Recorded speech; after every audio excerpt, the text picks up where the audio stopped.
What is up, guys? Wrestling Premiere is here. Now, this was originally going to be a video about Eddie Guerrero's title reign, but I decided on this because when I do make the Eddie Guerrero video, I want to follow it up with a JBL title reign, so I'm not sure if I could follow it up instantly with a JBL title reign, so that's why I made a video about the Architect's title reign. This title reign is pretty recent, but who cares, because I thought it'd be a good idea to make a video on it. Anyways, I upload every 2 days, so if you didn't like this video, then maybe whatever the next video is, you might enjoy, because it could be about Eddie Guerrero's title reign. I'm not sure yet. As for future plans on the channel, I want to find some kind of series. So if you guys have an idea or some kind of series I should make, why don't you comment it down below. I am considering making an NXT TakeOver series where once a week, I talk about every single TakeOver. I watch every single one. If you guys like that, then I'll start a series on it. So yeah. Now, let's get into the man's title reign. Yeah, I completely forgot he used to call himself the man. As you all know, Seth Rollins, the Architect, was Mr. Money in the Bank. He cashed in that briefcase at WrestleMania and he became the new WWE champion. I'm not gonna lie, I didn't really expect this because at the time, WWE was all in on Roman Reigns. He won the Rumble in Philadelphia and they had to bring in The Rock to prevent more boos, but obviously the crowd continued to boo the big dog. Then they had Reigns beat Bryan in a hidden gem. I've never watched that match until a few months ago and I was blown away. I couldn't believe that I missed that match completely. Like, I never watched it beforehand. For whatever reason, I just decided not to watch that pay-per-view. I don't even know why. I don't even know why, to tell you the truth, but I just didn't. I did watch WrestleMania though. At WrestleMania, Seth Rollins got his ass handed to him by Randy Orton. The match was awesome and it delivered on all fronts. It was sublime. Now, I haven't watched this match since like 2016, so that's my opinion of it from that time. The one problem I have with this match is the fact that it's not remembered. I mean, the ending is remembered, but the match itself is overshadowed. Anyways, Orton's RKO on Seth Rollins was WrestleMania worthy. Now, let me talk about the main event. Brock Lesnar defended the WWE World Heavyweight Championship against Roman Reigns.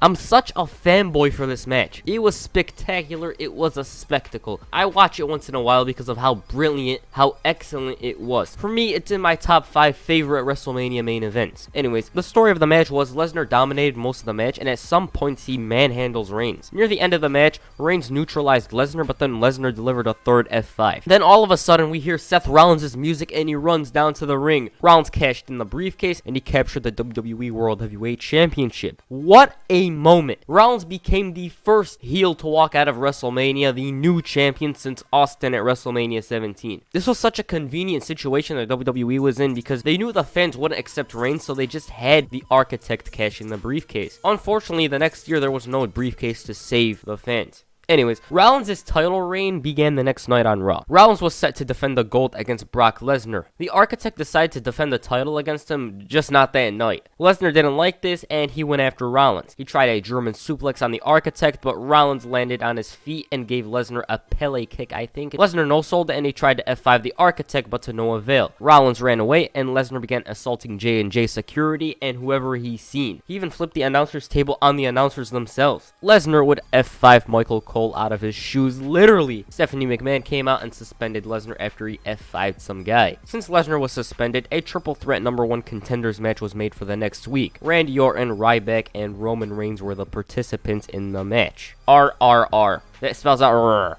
The 3 R's. Randy Orton would cover Ryback after Ryback had to deal with J&J security. Orton wouldn't have time to celebrate as Seth Rollins performed a curb stomp on the Viper. The next week, Kane laid down for Rollins, and right after the match, Kane stormed off. Now, Kane did chokeslam Rollins, but he just laid down for him because why not? Well, Rollins was but getting a victory.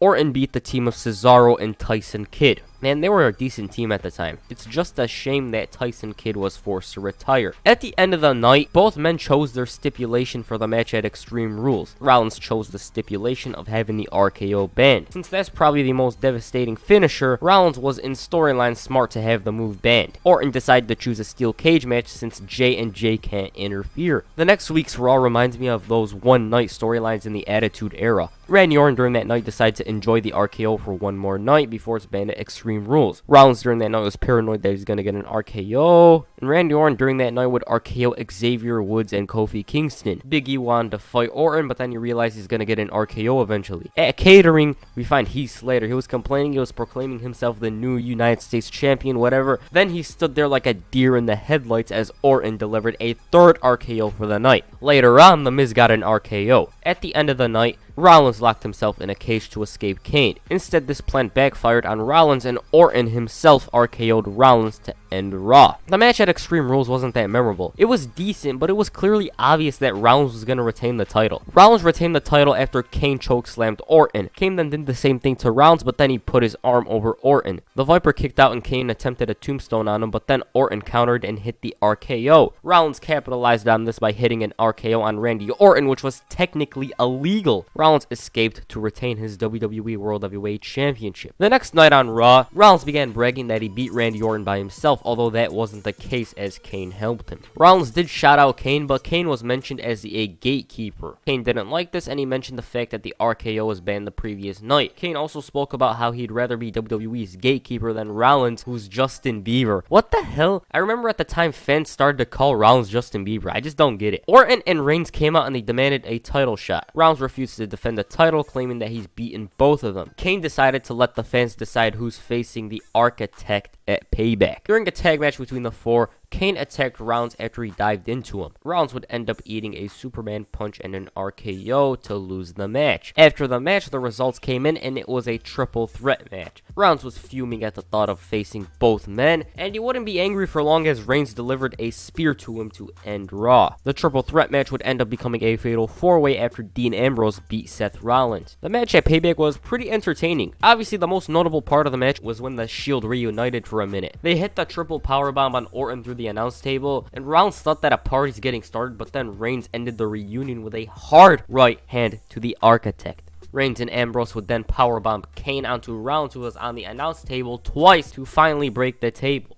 Rollins won the match by hitting a pedigree on Randy Orton. Oh man, I hate when Rollins hits the pedigree. This was right when the curb stop got banned and he started to use the pedigree. It just didn't fit his moveset at all. That Payback pay-per-view was pretty underrated. Rollins finally ended the feud with Orton, but this match rekindled his feud with Dean Ambrose. The next night on Raw, Dean Ambrose goaded the Authority into giving him a title shot against Seth Rollins, and again, the fans began to call Rollins Justin Bieber. Dean Ambrose forced the Authority to give him a title shot after threatening to bash Rollins' brains in on top of some cinder blocks. At Elimination Chamber, Dean Ambrose captured the WWE Championship. Like, it was so amazing to see that he finally captured the title, but then the referee woke up and reversed the decision. He made it a DQ win for Ambrose. Like, look at Seth's reaction. Like, that's pretty memorable. After getting some help from Roman Reigns, Ambrose stole the WWE World Heavyweight Championship. A match was made for Money in the Bank. Seth Rollins to defend the WWE World Heavyweight Championship against Dean Ambrose in a ladder match. The Lunatic Fringe during the build-up to the match continued to hold Seth's championship. The match at Money in the Bank was tremendous. Sure, it lasted very long. It lasted 35 minutes, but it felt like a war. It ended with both men retrieving the title, but Seth ultimately retained the title after pulling the belt away from Dean in the air. Since the Architect was done with Ambrose, it was time to move on to another challenger, like perhaps a Beast? Lesnar was revealed as Seth Rollins' next challenger the next night on Raw. When Lesnar entered the ring and faced Rollins, it felt like Rollins was way below Lesnar's league. It felt like Lesnar's break was over and it was time for him to get his title back. It was like, oh, I see you had fun with the title, but it's time that it's coming back to me. That's all. The Architect walked away from his challenger. On the July 6, 2015 episode of Raw, Seth Rollins gifted J&J a Cadillac. Lesnar destroyed the Cadillac and he broke Jamie Noble's arm. As for Joey Mercury, he was given a belly-to-belly on the hood of the car. I believe J&J security were no longer with Seth Rollins after this. Lesnar at this point was a face. The only reason he was a face is because he was feuding with Rollins. That's all. He didn't even alter his character. The next week was the contract signing for the match. After both men signed the contract, Seth Rollins began looking for something under the table. Paul Heyman shouted at Rollins to put his hands up, and then Lesnar flipped the table on Rollins and grabbed the stick from under the table. So it was clear that the Architect was plotting something. Rollins slowly sat down and he attempted to grab the stick that Lesnar offered the Architect. The man grabbed the stick and he smiled, but then Lesnar threw the table into him and he went after Kane. Raw would end with Lesnar smashing Kane's ankle with the steel steps. After Lesnar left, Rollins cut a promo on Lesnar and then he ridiculed Kane and even called him a wannabe Hall of Famer. Rollins would proceed to step on Kane's injured ankle. The match at Battleground was so one-sided. It was like a joke to Seth Rollins. It was filled with suplexes, and it was basically 99% Lesnar if I remember. I haven't watched it in a while. Lesnar wrapped it up with an F5, and he went for the cover when we hear a thun. The Undertaker. Taker lost his powers and he low-blowed Lesnar. Like, why would he low-blow him? Is he a face or a heel? Because I don't get it. Did Undertaker realize that he isn't good enough anymore or something? Undertaker performed the chokeslam and the tombstone twice to end Battleground. So it was clear that the Undertaker wanted to pay back the favor from WrestleMania 30 and Seth Rollins was saved. But wait, Seth Rollins is a chump basically due to this match. The next night on Raw, Rollins once again began bragging about how he's still the champ. This led to the real champ John Cena coming out to the ring. Rollins would mention that Cena placates to the audience by defending the title because they hate him. Rollins ended the promo saying that he's the real champion WWE, but then he'd re-enter the ring after John Cena called him a joke. Cena challenged Rollins to a fight, but the Architect obviously walked away. Cena even mentioned that the man makes the title, not the title makes the man. The next week, Seth Rollins claimed that he'll go down in history as one of the greatest WWE champions. Cena came out once again and he challenged Seth Rollins to a WWE World Heavyweight Championship match. The man demanded that Cena shut the hell up and he mentioned that he's holding a WWE World Heavyweight Championship, not the United States Championship. Stephanie then asked the fans if they want that match. The fans shouted yes, but then Stephanie trolled everyone by saying no to the title match. Triple H then booked John Cena to face Seth Rollins for the United States Championship later that night. That match was freaking awesome. I remember watching it at the time and I really loved it. I've never gone back to watch it because I never really thought of watching it. So maybe when I finish this video I will watch it again. I don't know. Anyways, this match is notable for Seth Rollins breaking John Cena's nose. Cena would make Rollins tap out to retain his title. I remember at the time, Bret Hart called Seth Rollins unsafe, I think. I don't know if it was after this or after the Sting incident, but he called him unsafe, and it wasn't a big deal. It was just forgotten about eventually. I remember at the time thinking that Seth Rollins was gonna capture the title. I didn't really think Cena would retain the title after that match. Like, I thought they were gonna do some kind of winner-take-all match with Seth Rollins holding the titles at SummerSlam, something like that. After being proud of what he did to John Cena, Seth Rollins on the August 3rd episode of Raw challenged anyone to a WWE World Heavyweight Championship match. Out came Neville. The match between Neville and Rollins was once again a memorable affair. They really trolled me for half a second when Neville hit the red arrow and the ref counted to 3. I remember my reaction to that match very vividly. I thought to myself that they really pulled the trigger on him, but then I realized that it would be impossible for Rollins to lose the title to someone who just debuted a few months earlier. Rollins ended up retaining the title, and yeah. The next week saw Randy Orton accept Rollins' title match. This is kind of stupid of Rollins to do because, you know, Randy Orton. Rollins would get the RKO at the end of the match, and he'd nearly lose the title, but Sheamus interfered to cause the DQ. Sheamus looked to cash in his briefcase on Seth Rollins, but then Randy Orton hit the RKO on him to end Raw, I believe. On the final Raw before SummerSlam, a contract signing for the winner-takes-all match was held. Seth Rollins came out and called Cena a villain by saying that Cena's held WWE hostage for 10 years. He kind of is right in that claim because it is kind of true. Rollins called Cena a coward for not accepting the challenge in person. He said that Cena couldn't even answer the challenge by himself. The face that runs the place did come out. Cena claimed that what he does to Rollins at SummerSlam is going to haunt both Triple H and the Architect. Cena tore apart Rollins, claiming that after Sunday, Rollins is not going to be called the future of the WWE. He's only going to be the guy that John Cena beat at SummerSlam. Cena ended the promo saying that Rollins is going to be his at SummerSlam. Great promo. This is one of Cena's great promos. That's all I got to say about it. It was amazing. The match at SummerSlam was off the charts. I think it's my favorite Seth Rollins match. I just loved his performance in this match. From his entrance where he wore that Power Rangers outfit, all the way to his celebration after the match. It was just so special in this match, and I just couldn't boo him. Like I said, the match was really awesome. The crowd was really into it, and I believe this match was the debut of that Superplex and Falcon Arrow combo. I just couldn't boo Rollins. He felt like a babyface. But the ending of the match is questionable. Jon Stewart interfered, and it looked like he was going to hit Rollins with a chair, but then he blasted Cena with a chair, which led to Rollins hitting a pedigree on Cena to capture his U.S. title. Rollins became the first man to hold both the United States and the WWE World Heavyweight Championship simultaneously. Oh yeah, he became Seth Two Belts. I know it sounds a bit forced, but I just wanted to say because, you know. The night after SummerSlam, Seth Rollins called himself the man, and Triple H and Stephanie brought Rollins a statue. The statue would be unveiled, and it turned out to be Sting. That Raw episode in Brooklyn was crazy. Also, did Sting just stand there for like 20 minutes or what? Sting would give Rollins some right hands, and he'd deliver the Stinger Splash to the man. Sting would hoist up the WWE Championship, signaling his intentions. The next week on Raw, John Cena told Rollins that the Authority is using him. Cena would also mention Rollins' title match against Sting at Night of Champions. Then the face that runs the place mentioned that he wants to face Rollins for the title at Night of Champions.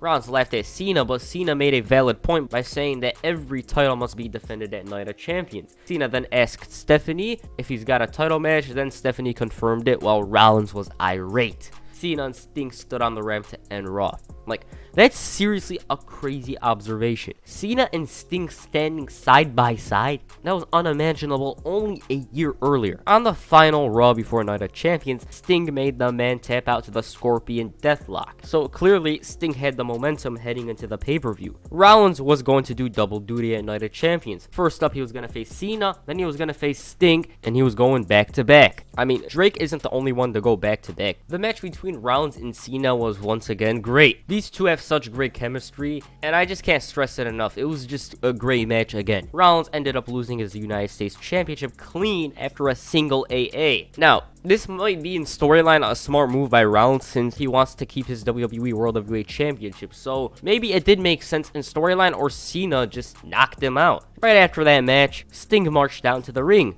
but before he did, Seth Rollins tried to escape. Cena ended up giving the man an AA and he threw him back into the ring. Now, the match between Sting and Seth Rollins is notable for being Sting's final match. Seth Rollins performed the buckle bomb on Sting and he didn't tuck his chin, and this move injured him. Now, I'm not saying Rollins injured Sting because Sting at the time was 56 years old, so obviously many years of wrestling took a toll on the icon. Also, earlier in the match, Rollins threw Sting onto an announce table and the bump looked so nasty. Rollins would retain the title and Sheamus attempted to cash in his briefcase, but then Demon Kane returned and chokeslammed both Seth and Sheamus. Kane even tombstoned the man to end Night of Champions. The next night on Raw, Seth Rollins didn't reclaim the United States Championship. Instead, he'd get dragged to hell by Demon Kane. The week after that saw Corporate Kane getting a performance evaluation, and Kane passed the test, but Rollins came out and shouted at Kane. Rollins dropped the WWE Championship, then Kane tried to grab it and give it to him, but then Rollins delivered a pedigree. After that, the Architect destroyed Kane's ankle, and Kane would be stretchered away as Rollins ran his mouth, saying that Kane is gone, blah, blah, blah. Then, the ambulance would stop, and Demon Kane would come out of the ambulance. Kane would stomp out the pain in his ankle and he'd walk out to the ring. Kane would gain the upper hand and Rollins would be booked in a title match against him at Hell in a Cell. During the build-up to the match, Kane beat the Architect in a lumberjack match. Oh, and it was a clean win for Kane, although that's debatable because it was a lumberjack match, you know. Rollins at Hell in a Cell retained the gold after hitting the pedigree for the victory. Since Kane lost, that meant he is no longer the director of operations. Since Rollins beat everyone there is to beat, a fatal four-way match was made with the winner facing the man at Survivor Series. Rollins' opponent would end up being Roman Reigns. Now, that match at Survivor Series wouldn't come to fruition because Seth Rollins suffered a knee injury. Rollins would be forced to relinquish the WWE World Heavyweight Championship, and a tournament was held at Survivor Series, with the winner becoming the new WWE Champion. Roman Reigns won the tournament to become the new champion, and Roman's reign, no pun intended, would be cut short after he snubbed a Triple H handshake and he speared him. This led to Sheamus cashing in his briefcase on Reigns to end his title reign, no pun intended, at 5 minutes and 15 seconds. One thing I don't understand about this Sheamus and Reigns feud is the fact that Reigns in Philadelphia was cheered. It was the same place where they booed the hell out of him at the Royal Rumble, and now they cheered him? I don't get it. If you do understand, make sure you comment it down below because I don't get it. 1 week earlier, he was being booed. Now he was cheered. Was it because he was badass or what? Now, Seth Rollins' title reign is, in my opinion, decent. He was a chump throughout most of the title reign, and he always got help from J&J Security or some other people like Jon Stewart. But the performances he had were top-notch. I mean, he did have some decent promos too, but the performances were what stood out to me because if it wasn't for those matches he had, I'd say this was a mediocre title reign. Rollins began to win clean in his last 2 title matches, so who knows, maybe he would have beat Roman Reigns. Who am I kidding? Roman Reigns was going to take the title from him. Like I said, Rollins was booked to be a chump who depended on outside forces like J&J to help him retain the title. I will say, though, I liked Rollins' character. Though that laugh is so annoying. And whenever he called out John, come on, John, he was annoying. So yeah, decent title reign. That's it for this video. If you enjoyed it, make sure you hit a curb stomp on the like button and perhaps a pedigree on the subscribe button. Peace, I'm out.